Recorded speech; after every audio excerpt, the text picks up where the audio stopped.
Seguimos haciendo País ADN, Aldo, y los días jueves nos encanta conectarnos con CIPER, quienes como equipo de periodismo independiente lanzan algunas investigaciones interesantes que dan ganas de leerla, y esta, por lo menos a mí, me parece para una película, ¿o no?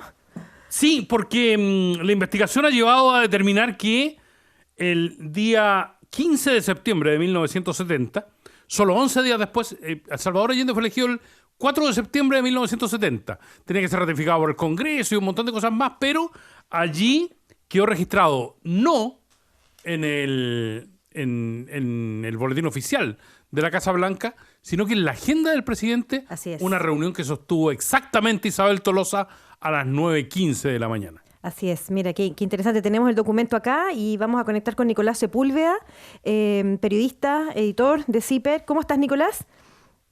Muy buenos días, Isabel y Aldo, ¿cómo están ustedes? ¿Cómo llegaron a este documento? Ahí la pregunta al tiro, Nicolás.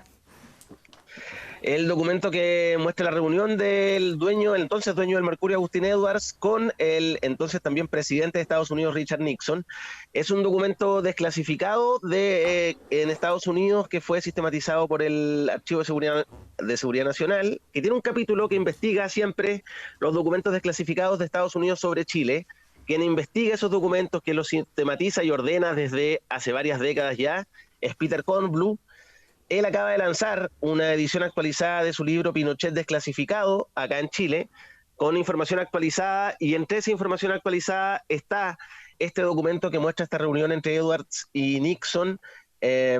Así lo obtuvimos nosotros y empezamos a indagar también otros documentos y le tratamos de dar un contexto a esa historia que es muy interesante porque en el fondo termina de amarrar algunas respuestas que hasta ahora no conocíamos, que tienen que ver con la intervención de la CIA y del gobierno de Estados Unidos en Chile, específicamente en ese momento, en septiembre de 1970, que querían impedir que Allende asumiera la presidencia, ¿no? Aldo lo decía, había ganado las elecciones presidenciales Allende por un estrecho margen, tenía que ser ratificado por el Congreso. La izquierda en ese momento no tenía la mayoría en el Congreso, y ahí hubo varios planes para intentar evitar que Allende asumiera, planes que iban desde movimientos políticos hasta otros que terminaron ocurriendo, como el asesinato del entonces comandante en jefe del ejército, René Schneider.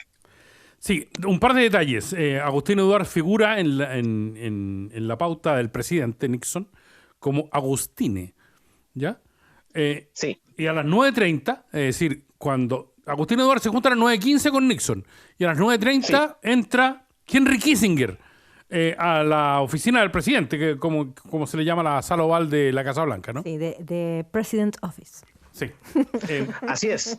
Habían estado tomando desayuno desde una hora antes, según los documentos desclasificados de la CIA, Agustín Edwards con Henry Kissinger y otros diplomáticos de Estados Unidos y autoridades, y también Don Kendall, que era amigo de Agustín Edwards y era el presidente y máximo director, máximo ejecutivo de la PepsiCo, ¿no? Una transnacional americana muy poderosa ya en ese tiempo. Donde Agustín Edwards tenía acciones, digámoslo, era uno de los principales accionistas por aquella época, ¿no? Exacto, y muy amigo de Don Kendall, además. Estaba pensando también que aquí, cuando uno empieza a meterse en el reportaje, Nicolás, y a leer, que está muy interesante, se los recomiendo mucho que lo lean porque además está muy bien contado también, hay como una agenda de Agustín Edwards en Estados Unidos en ese periodo. No solamente se reúne con el presidente Nixon, sino que se reúne con un montón de otras personas, y uno empieza a especular que todo esto tenía que ver justamente con la llegada de Allende al poder, ¿no? Tenía que ver con eso. Están los informes de varias de esas reuniones. Se han desclasificado al menos 2 reuniones que tuvo Agustín Edwards con oficiales de la CIA estadounidense. La primera el 14 de septiembre y la segunda 4 días después, el 18 de septiembre. Y ahí es interesante la línea de tiempo, ¿no? El 14 de septiembre en la mañana, Agustín Edwards toma desayuno con Henry Kissinger. Luego se junta con oficiales de la CIA, entre ellos Richard Helms, que era el máximo director y jefe de la CIA entonces. En esa reunión existe un informe que está desclasificado y nosotros lo contamos en el reportaje, donde Agustín Edwards lleva información sobre generales, tanto de la Marina como del Ejército y Carabineros de Chile, que estaban dispuestos a participar en una acción armada para evitar que Allende asumiera el poder, ¿ya? El 15 de septiembre, como lo contamos ya, se junta con Richard Nixon en la Casa Blanca. no sabemos de qué hablaron, ¿ya? Más de 50 años de esa reunión, no hay informes hasta ahora que se conozcan sobre qué se conversó en esa reunión entre el presidente de Estados Unidos y el entonces dueño del Mercurio.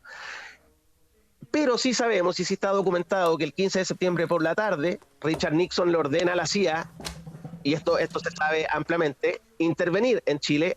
Es cuando menciona su frase, ¿no? Hacer chillar la economía chilena, y que buscaba para evitar que Allende llegara al poder, y si finalmente lograba llegar al poder, derrocarlo, ¿ya? Ahí se da el vamos a todas esas operaciones. El 16 de septiembre, un día después, Richard Helms de la CIA se junta con varios diplomáticos y directivos de la CIA y de otras agencias norteamericanas y diseñan un plan, ¿ya? Ese plan es lo que va a terminar en el asesinato del comandante en jefe del ejército, René Schneider. Quienes participan en esa conspiración con la CIA desde Chile son justamente los generales de las Fuerzas Armadas y de Carabineros que habían sido recomendados por Agustín Edwards en sus reuniones. De hecho, 2 días después de eso, el 18 de septiembre del 70, Agustín Edwards vuelve a juntarse con gente de la CIA y le entrega más detalles tácticos de estos generales. Solo un ejemplo. Camilo Valenzuela, que era general del ejército, jefe de plaza de Santiago entonces, no tenía tropas a su mando, pero si había estado de emergencia, era quien asumía el mando de todas las fuerzas militares en la región metropolitana. Eso es lo que específicamente le cuenta Edwards a la CIA en esa reunión del 18 de septiembre. Y ese fue lo que terminó ocurriendo en el plan que se desencadenó en octubre, ¿no? Cuando asesinan a Schneider, el plan inicial era secuestrarlo, pero finalmente todo se confunde, lo terminan asesinando, pero el plan falla, ¿no? Y finalmente Allende, como sabemos, sí logra llegar a la presidencia. Ahora, es bien interesante porque ustedes además hacen una relación, dándole los créditos, por supuesto, a este libro que se va a lanzar con estos nuevos archivos de Peter, perdona, ay, se me fue el nombre.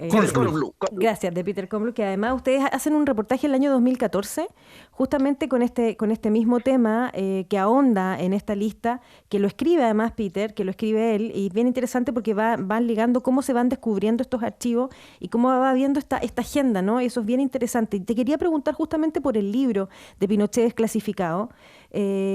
¿Cuándo lo vamos a poder tener con esta nueva edición en Chile? Si ya está acá, ¿vamos a poder tener alguna conversación sobre este libro con ustedes, con CIPER? Sí, nosotros venimos colaborando con Peter Kornbluh desde al menos el 2008. Siempre hemos estado atentos porque creemos que es una historia muy, más que interesante, muy necesaria para conocer la historia de Chile y lo que realmente pasó en esos años.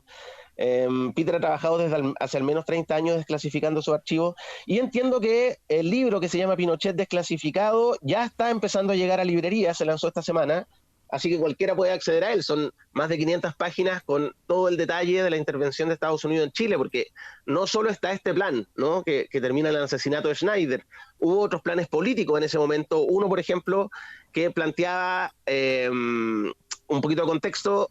Allende tenía que ser ratificado por el Congreso, el otro candidato que había llegado en segundo lugar era el representante de la derecha, Alessandri, y Tomic de la DC había llegado en tercer lugar. Entonces hubo un intento de que en realidad el Congreso eligiera a Alessandri, el que había llegado en segundo lugar, y no Allende, con los votos de la derecha más la DC, y convocara nuevas elecciones. Eso no ocurrió, ese plan no se llevó a cabo y se optó por la segunda opción, que era atentar contra el comandante en jefe del ejército para generar desestabilización. Pero luego hubo otros planes, ¿no? Luego está toda la trama de cómo la CIA opera para derrocar al gobierno de Allende, financiando, entre otros, de hecho, al propio diario El Mercurio. Eso está acreditado en los documentos desclasificados de Estados Unidos. En el libro de Peter está todo el detalle de esa información, los montos. Peter tiene acreditado que al menos hasta mediados del año 74, El Mercurio recibió varios millones de dólares desde la CIA para operar como organismo de propaganda, ¿no? Así lo definen, de hecho, los propios documentos de la agencia norteamericana. Y también hay otro, incluso yo todavía no lo leo entero, pero hay también detalles de las operaciones de la CIA y la intervención de la CIA en Chile, incluso hasta el año 88, porque en el plebiscito del sí y el no, la CIA también jugó ahí un rol importante en Chile. Ahora, hay una parte interesante que tú cuentas en el reportaje. Estamos hablando con Nicolás Sepúlveda por el lanzamiento del nuevo documento desclasificado. Nixon se reunió en secreto con Agustín Edwards el mismo día en que ordenó a la CIA actuar contra Allende. Hay algo interesante que tú planteas acá en tu relato que tiene que ver con lo que habrían solicitado los militares, algunas condiciones, ¿no? Para poder justamente apoyar o trabajar en este derrocamiento de Allende o en este trabajo para sacar al socialismo del poder. Y ahí ellos piden condiciones. Sí, y quién lleva ese petitorio a las oficinas de Estados Unidos, de la CIA y de la Casa Blanca, es justamente Agustín Edwards. Esto aparece en el documento desclasificado de la reunión del 18 de septiembre, ¿ya? Del 18 de septiembre del 70, cuando Edwards se vuelve a juntar con oficiales de la CIA. Las garantías que piden los militares chilenos que estaban dispuestos a participar en el complot son súper específicas. Primero, y estoy citando textual, apoyo logístico inmediato consistente en armas, municiones, transporte, equipos de comunicaciones y combustible. 2, apoyo económico inmediato y posiblemente masivo desde el exterior. 3, garantías de que no serían abandonados ni condenados al ostracismo por los mismos poderosos críticos estadounidenses que denuncian al gobierno militar en Grecia.